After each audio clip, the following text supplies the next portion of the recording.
So first I'm going to talk about career decisions. This is my disclosure slide. I get royalties on a book from about 6 years ago. Other than that, I have no conflicts. So thinking about your career as a cross-country driving trip. All right, let's try to use some metaphors here. If that journey is going to be successful, what are the components as you sit here now saying, I want to do this driving trip out to California? Well, to plan that trip, you need to know 4 things. You know, first of all, where you're starting from. Okay? And thinking about career decisions, that translates into having a good self-assessment of where you are, what you're good at. We'll get into these in more detail in a moment. The next step is, where are you going? What's your vision? What's that ultimate goal that you may have down the line? And of course, these will change at different times in your career, but if you don't know where you're going, you're guaranteed not to get there. Okay. Third step is, you need a route. How are you going to get from point A to point B? What roads are you going to drive on? In the career area, what sort of interim goals do you have to meet to be able to get your eventual goal? And then finally, it's making the trip, or actually planning the trip itself. Okay. So the first step is self-assessment. First of all, what are you good at? Everybody's even told people nobody's good at everything. Nobody is good at everything, and a lot of people are not good at a number of different things. That's okay, that's normal. People will perform better, usually be happier at their job if they're doing things that they're good at. And that's been pretty well documented. What do you like doing? Okay. The idea of career satisfaction has to really be in the ground level of your decision making. Okay. The highest salary you could potentially get will wear pretty thin if every night you're coming home from work and kicking the dog and slamming the doors and everything because you hate what you're doing. Now obviously these have to be things related to your career. I mean, I think personally I'm very good at drinking beer and watching football games, and I really like doing it, but that's not going to help me so much in my career advancement. Okay. Third thing is, where do you want your career and your job to fit into your total life? 30, 40 years ago, back in the dark ages when I trained, everything was very kind of monochromatic. You are here, you want to get to that point in academics, and you tried to work other things around it. I think in this day and age, with different expectations, different goals, different definitions of a successful life, this has to be part of it. So for instance, I was an intensive care cardiologist for most of my career. Okay. We didn't have children. I never had to go to a soccer game, PTA meeting, any of that stuff. And if I did, I wouldn't have been able to go because of the job selection. Conversely, some of my colleagues are, let's say, echocardiographers, and they sit in the dark and look at blue dots and pink dots, which always put me to sleep. So where it fits in as far as the lifestyle goes, what you're doing, what you're good at, and what you like doing, all boils down to one fundamental question, and that is, where are your values? Very few people sit down and articulate their values to themselves. So these values might be expressed in ways such as, well, this is a patient population I really want to take care of. I think I'm good at it. They like me. I think I'm doing a lot of contributions there. So that might be one. Some other ones would be if you get a real charge out of being an educator, and how you define that, whether or not it is the one-on-one teaching aspect of it or curricular development. But do you see those things as worth the time and effort? Okay. Everybody is going to have bad days, and there's probably going to be more bad days than good days. Okay. But sometimes you got to come home at night after you have put in a really long, hard day and think, yeah, this is probably worthwhile because I'm doing things that I value. Okay, so the next one is where you're going. What's your goal? To create a vision. Start off with, how do you think you will define your career success? Is there a particular role or job you would like to obtain? Do you want to be a chairman of a department or a dean of a medical school? Do you want to run a center of excellence in a particular subspecialty of medicine? Or maybe your definition of career success will be being the most well-known and revered primary care physician in a given community. It's going to be different for everybody. So that's a decision you have to make fairly early, again, so you know where you are going. Now obviously these things will change, and the good thing about career development planning is that they are very fluid and very liquid. The last part of this session that I'll do today is on specifics of putting pen to paper and writing a career development plan. Next is, what would be the ideal outcome? Now, this is a little different than your definition of success, but your professional life, what do you want to have, not necessarily what you want to achieve, but what do you want your legacy to be? What do you want them to say at your eulogy? What do you want your ex-trainees to talk about when they're remembering you over some glass of spirits somewhere? Do you see your legacy as being in the trainees that you taught? Could it be in the advances you made in a certain type of treatment? Did you find a way to really eliminate certain safety issues in healthcare? But what is that outcome? And that certainly could be tied to your specific career goals. Next question, and this is where it gets a little bit more challenging. Do you have what it takes to fulfill your vision? Okay. So for example, if you wanted to be in a leadership position in a department of medicine, say a chairman, you will probably not have any trouble learning the medicine that you would need to know to do that. You may already know that now. But those positions involve a lot of administrative work, a lot of human resources work, politics, got to be good at money, have to be able to deal with disgruntled employees. Usually they're all disgruntled, but in different directions. And how do you deal with that? Is that something that you think do you have that skill set, even if you don't have the knowledge right now, but do you think you have the basic resources to be able to grow to a level of competency in the skills that will be needed for that job? And then finally, are you willing to pay the price? No free lunch, everybody knows that. But sacrifice, depending upon what that goal is, where your vision is, the sacrifices will be pretty significant. And they may be tied to how much really time off of work you have, how much family time you have. Or maybe you'll have to give up doing some things that you really like to do to choose other projects that will more directly help your career advancement. The price can be variable, and you can't always predict it at the front end, but understanding that anything that's worth having is worth working for. You can assume that there's some price there, and figuring out whether or not the price you're going to have to pay is worth the goal you want to achieve is another fundamental question to address right off the bat. Okay. So we know where we are, your self-assessment. We know where we're going, vision. The next thing is, what's the route? How are you going to get from point A to point B? So questions to ask. What must you achieve to reach your target? Interim goals. And no matter how bright and promising and lovely a person you are, very unlikely that say 6 months into your first job as an assistant professor, you're going to get a postcard that says, would you like to be dean of Harvard Medical School? If so, check here and send to the return address. Rarely, if ever, happens. Okay? So if you, and we'll use the chairmanship as a goal, you don't go from assistant professor to chairman either. So what are those interim steps? Well, maybe you have to start building a national reputation, an extramural reputation in your field. Probably you're going to have more subordinate leadership positions and work your way up. Suppose there may be skills and abilities you don't have right now that you would need to have to reach that goal or ideal job you're shooting for. And what is that? What is that additional knowledge, abilities, and skills you need to succeed? So we mentioned a few. We are taught medicine in training. Now we're taught a little bit in some other areas like education, but we are not taught how to administer. We are not taught how to deal with problem employees. Very few of us have any formal training in finances at all. And if you doubt that, look at how many doctors that are not ready to retire when they're 65. So identifying that and working that into the plan. Perhaps for what you want to do, maybe an MHA or a master's degree will be somewhere in there. But where does it fit? What is the master's degree in?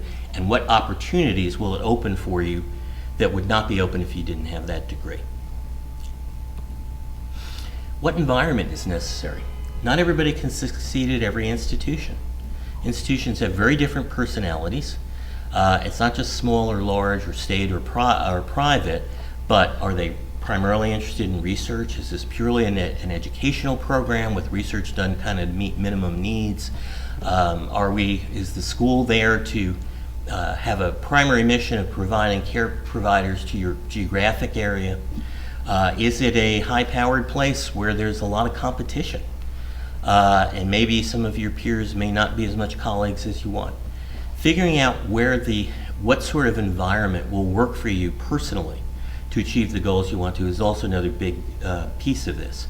It may not be where you're at. And unfortunately, sometimes we don't find that out until we're already there and have our little ID cards on and are seeing our first patients. But not every environment works for everybody. If you do any mentoring or advising of students, let's say, or even residents that are looking for fellowships, getting that idea across. What's the culture of where you're going? How will you fit in? Do you see yourself working comfortably with these people in this setting? And then finally, who is available, willing, and able to mentor you? The biggest deficiency in academic medicine through my whole career, and unfortunately I think will continue throughout all your careers, is a paucity of talented, dedicated mentors. There are good reasons for that. You're not paid to be a mentor. Some schools now will include mentorship on your, let's say, on your annual performance evaluation, but it still is rarely a consideration when you're up for academic promotion. And although we're moving in a better direction, some very large institutions, I've been in departments that had more than 200 full-time faculty members, and we had maybe 4 people that were effective senior mentors in the whole school.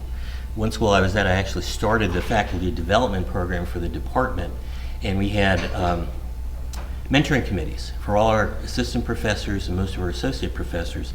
I personally ended up on 17 mentoring committees to fill the different roles because we just didn't have people that could help with if someone wanted to be a clinical investigator or an administrator or a career educator or a basic scientist. And that was with a department of 200, 220 physicians. So figuring that out, a great place with no one to mentor you is a very hard obstacle to overcome. Okay.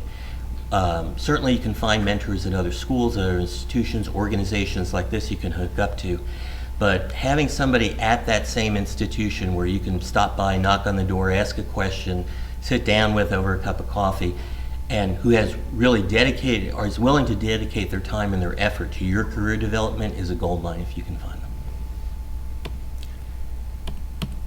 Okay, so we know where we're starting from, self-assessment. We know where we're going, that's the vision. We know the route we need to go, what interim goals, what skills and abilities we need to gain, find a mentor, find the right institution. The 4th step is actually getting there, making the plan for the trip.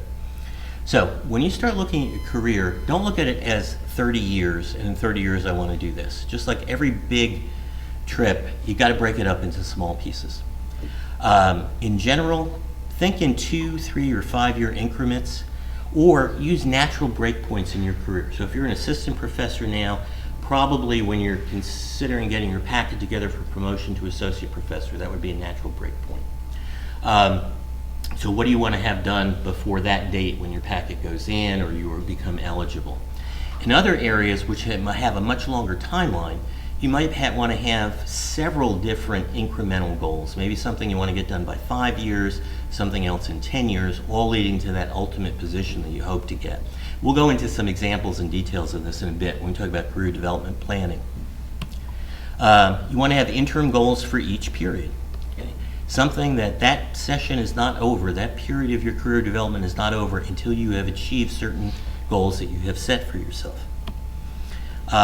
Don't forget to include in these timelines other major life events. Okay? You probably do not want to commit to something that's going to take you 15 or 20 hours a week for a year that starts 3 days before you give birth to your first child.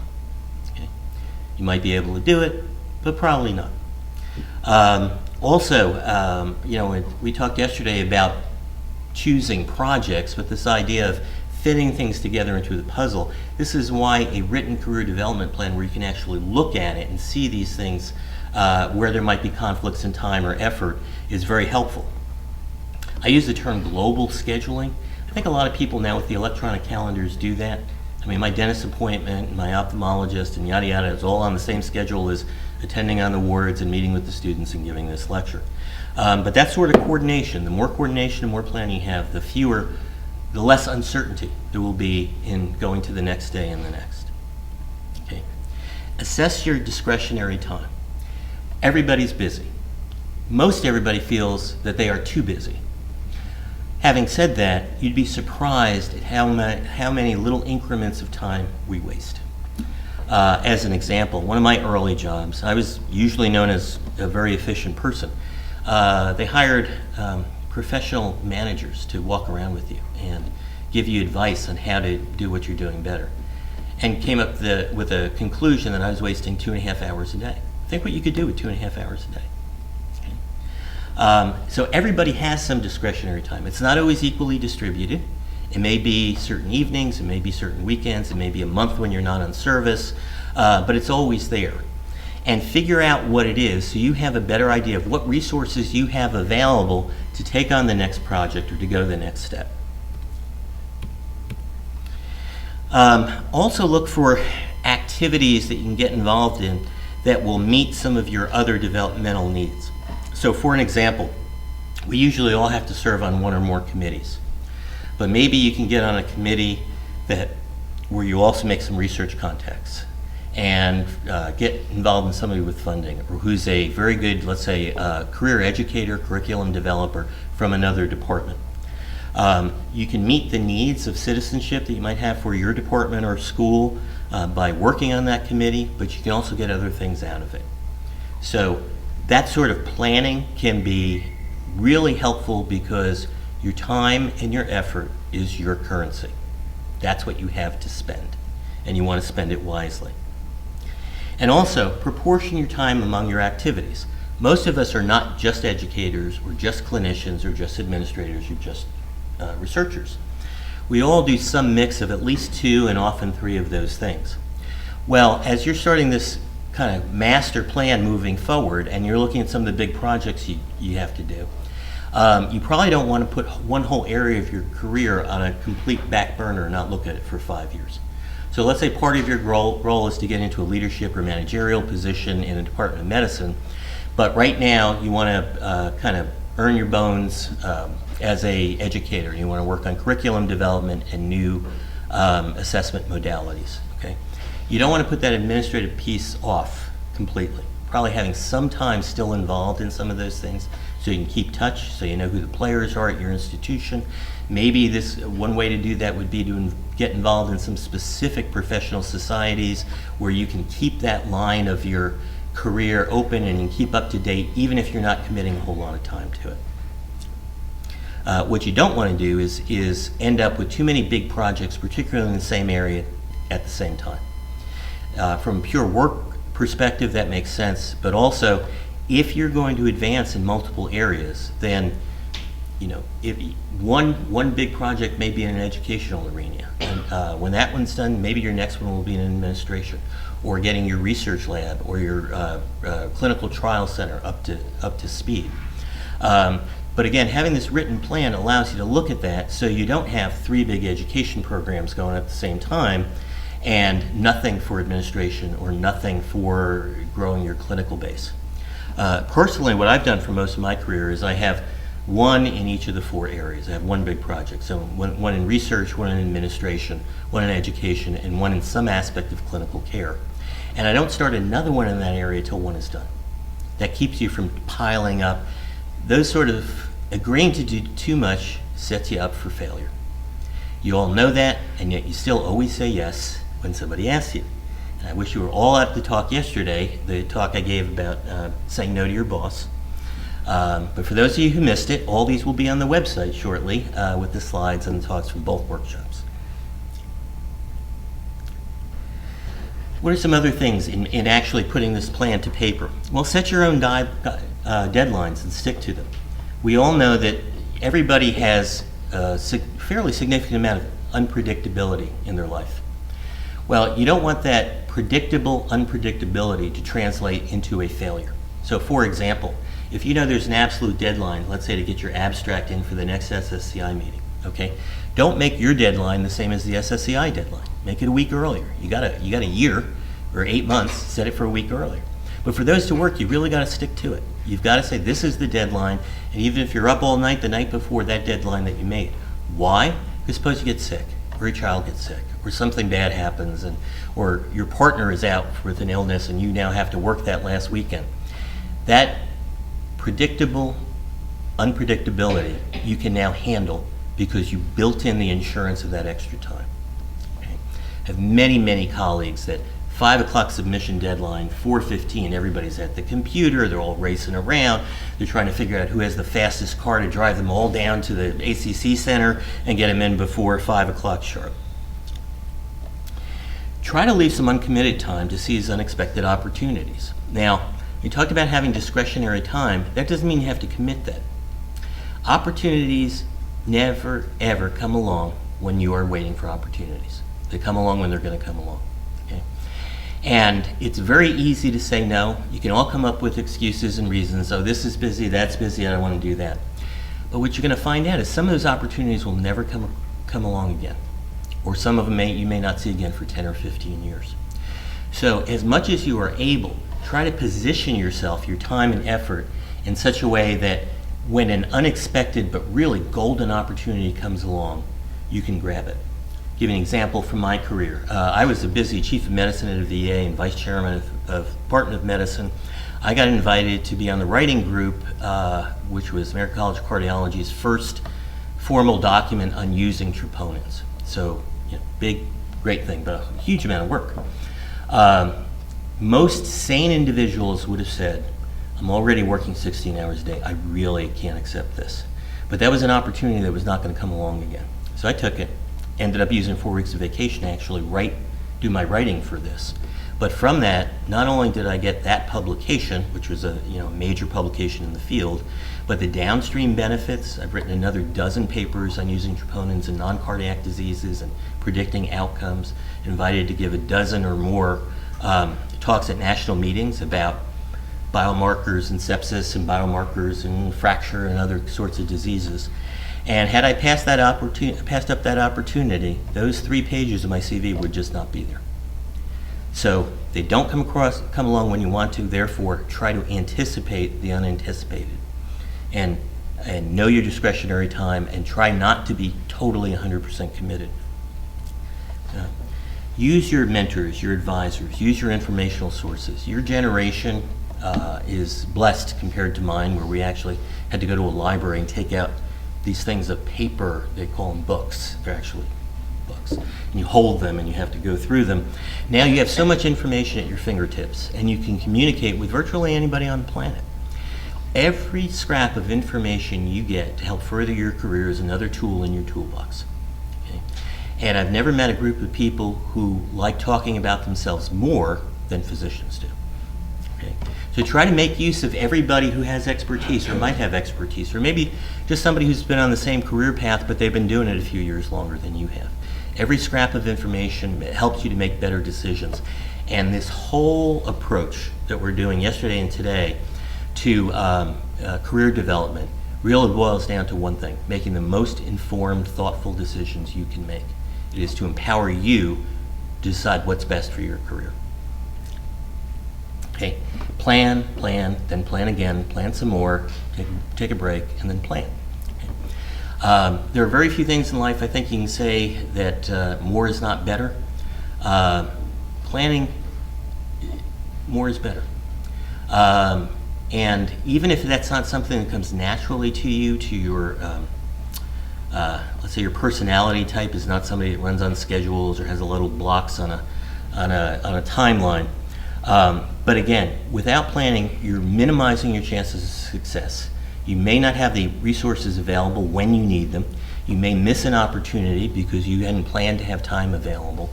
And there's no amount of planning that I think can be too much, as long as you certainly approach it with an idea that everything we do is fluid. And your decision today, you might make a different decision tomorrow, let's say because you got more information, but hopefully that's a better decision tomorrow than you made today. I already talked about this. And then your career development plan is not a static document. It's not something that you could just as soon have put onto a pewter block and sit on the dresser in your bedroom. It's a living, breathing organism. It needs to change as you change. Things change over time. Your interests change as you're exposed to more things. You change as a person. I was an ICU cardiologist for 25 years. I would die if I had to do that now at my age and be in every other night taking care of heart attack patients. The world around you changes. Again, early in my career, the cardiac surgeons were the top of the pyramid. You know, we all bowed and scraped when they walked through the hallway. And now, you know, a lot of them will operate for a sandwich and a Coke. The income level has dropped tremendously compared to what it was in the past. That sort of change is thrust upon you. Medicare rules, reimbursement, even research funding, all those things are very dynamic. And what you think the possibilities may be for your career today, those outside forces may very well change what possibilities are available tomorrow. So some sort of periodic reassessment and redirection, if necessary, is a good approach to this. And that, again, I mean, I think once you've put your plan together, this reassessment, you can sit down with your calendar probably once a year, flip through it, see what you can check off your list, and see what you have planned for the next year. Is that going to take you, is that, you still believe that that's going to take you in the direction you want your career to go?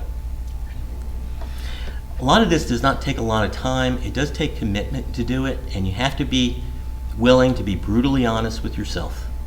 We're not good at everything. What are we good at? What aren't we good at? What do we like doing? What we don't? And those things may change over time. They should change over time, because your whole goal is career success. How you choose to define it, and your definition may be different tomorrow than it is today.